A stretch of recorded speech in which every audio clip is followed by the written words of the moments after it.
Sunny here from Oil and Vinegar Junction. So I've had this fun little recipe on my mind that I've been wanting to try.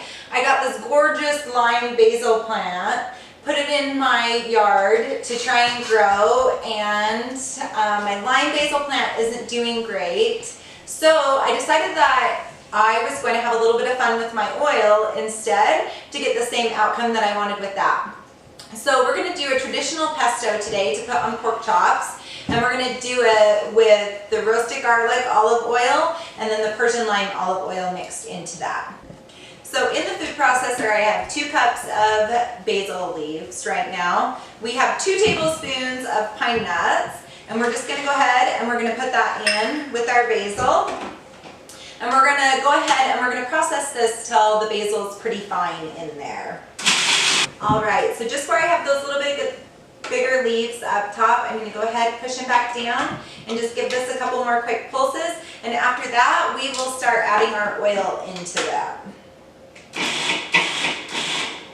So for our oil, we're going to mix a 1/4 cup of the roasted garlic. And then to that, we're going to do a 1/4 cup of the lime. I opted to do it that way just because then I don't have to deal with garlic cloves, and I love that mellow garlic flavor where it's roasted instead. And I also didn't want the lime to overtake the flavor of the basil in it. We're just going to turn it on, and then slowly we're going to go ahead and we're going to drizzle the oil through the top of the food processor in with the rest of the other ingredients. It smells amazing. There is nothing like fresh basil, and then the bright lime flavor, and then that little bit of garlic is heavenly. So now that we have that all incorporated, we're just going to take a 1/3 cup of Parmesan cheese and go ahead and drop that in. And this, we're not going to do it and combine it as much as our other ones. We're just going to give it a couple quick pulses and leave the Parmesan cheese a little bit in more full pieces.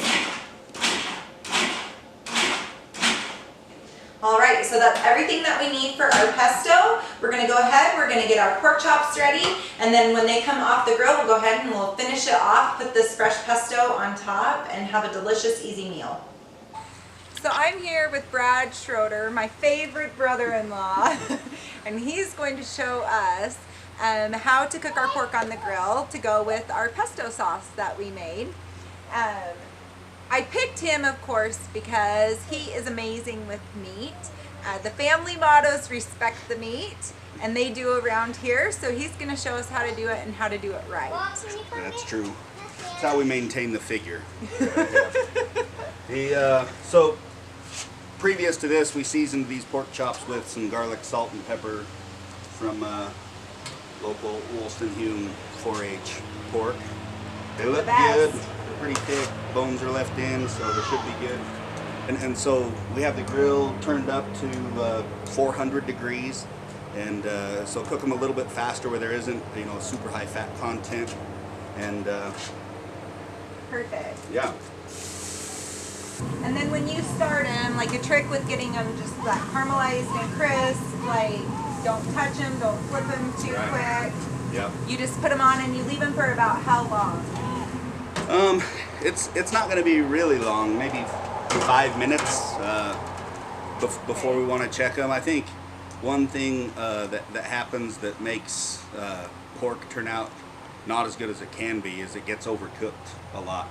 Because even if you're cooking it, once it gets to that temperature and you pull it off, it's going to keep cooking on you because of the heat of it. So if you pull it at that temperature, you're not necessarily eating it at that temperature. No, not at all. You're eating it at a higher temperature, and it's just finishing as the meat rests off the grill.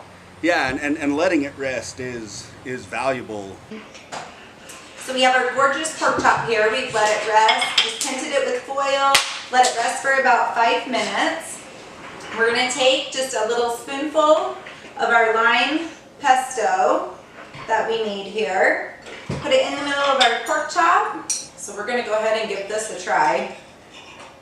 It smells heavenly. The pork chop is moist when I'm cutting it. It looks grilled to perfection.